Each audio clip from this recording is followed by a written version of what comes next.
Hi, I'm Wilma Whitaker. I'm the executive director for CASA of Southwest Oklahoma. I've been the ED for the program for the past 5.5 years, but even before that time, I served as a CASA volunteer and I also served on the board of directors. How I came to be a part of the CASA program is I was a former foster and adopted parent, and it was during those years of fostering that I came to the realization that almost all of the children who have experienced abuse and neglect also come from generational cycles of abuse and neglect.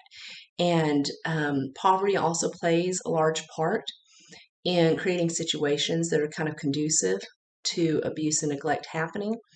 And, just not enough food, not enough education, not enough help, and the families and children that we work with who are in foster care, they have very little in the way of systems of support. So that's how I became a CASA, is I wanted to widen that network of support for the foster children who are in state custody. We all hear that saying, that adage, it takes a village to raise a child, but really it just begins with one person. And so that's how I became part of CASA Southwest Oklahoma. My name is Erica Mackey, and I am an advocate supervisor for CASA of Southwest Oklahoma. I've been with CASA for 2.5, almost 3 years. And after teaching in Stevens County and seeing some of the struggles that my families were going through, I decided that I wanted to do something more to give back. And I found a CASA, and it's something that I really enjoy and love doing. And here I am. Hi, I'm Courtney Wright. I'm an advocate supervisor for CASA Southwest Oklahoma. I've been here since summer of 2019.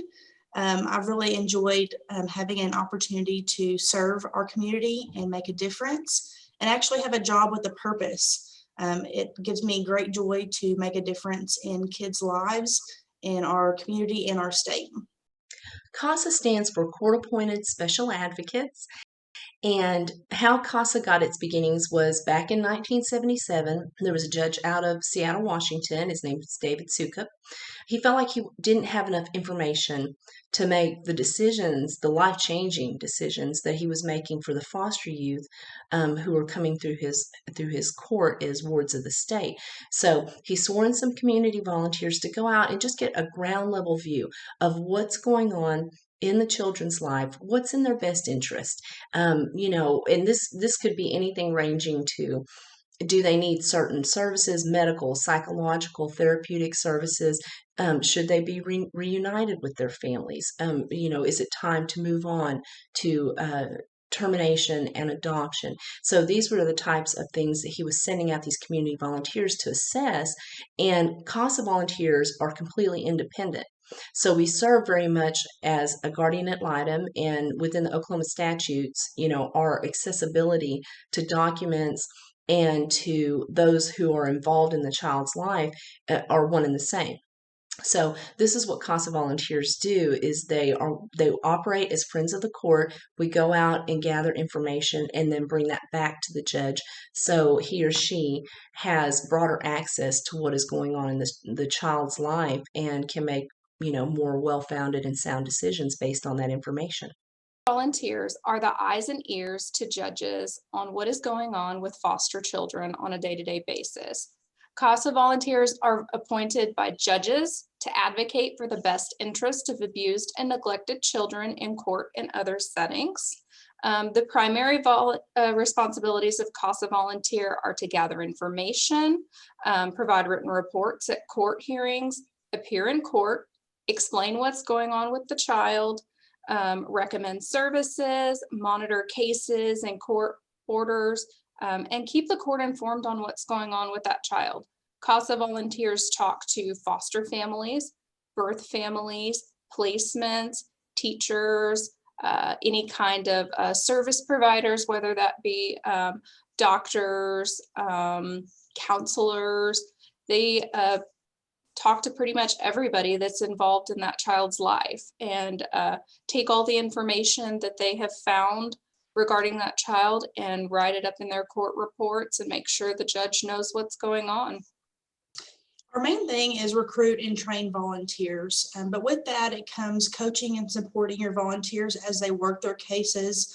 Our cases tend to be pretty extreme at times, and so just having the ability to coach and support your volunteers as they work the case is also very important. Well, I'm very proud to say that CASA Southwest Oklahoma has been operating in Stevens County now since August of 2016. So this summer, that will make 4 years, and we're very excited about that and glad to be here.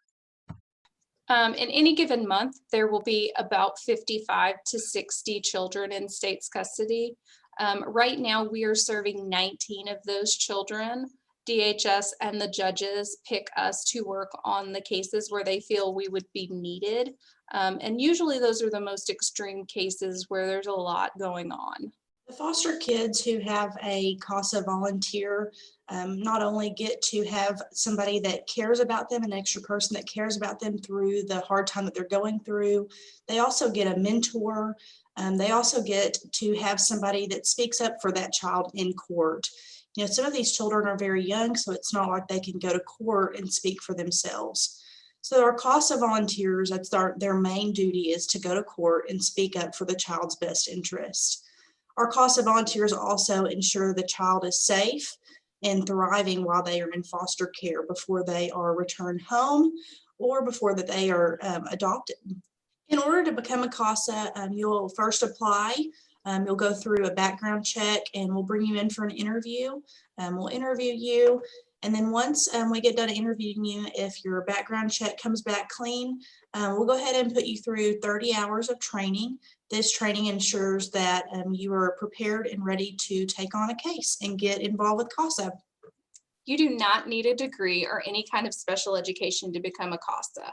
All you need are organizational skills and the ability to complete reports and paperwork in a timely, legible, and professional manner. You will also need to be understanding, compassionate, a good communicator, a team player, and have a high level of maturity.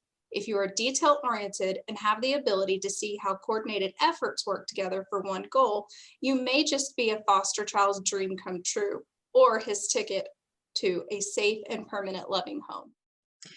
United Way of Stevens County has been instrumental in helping CASA Southwest Oklahoma grow its services and its program over in the Stevens County region.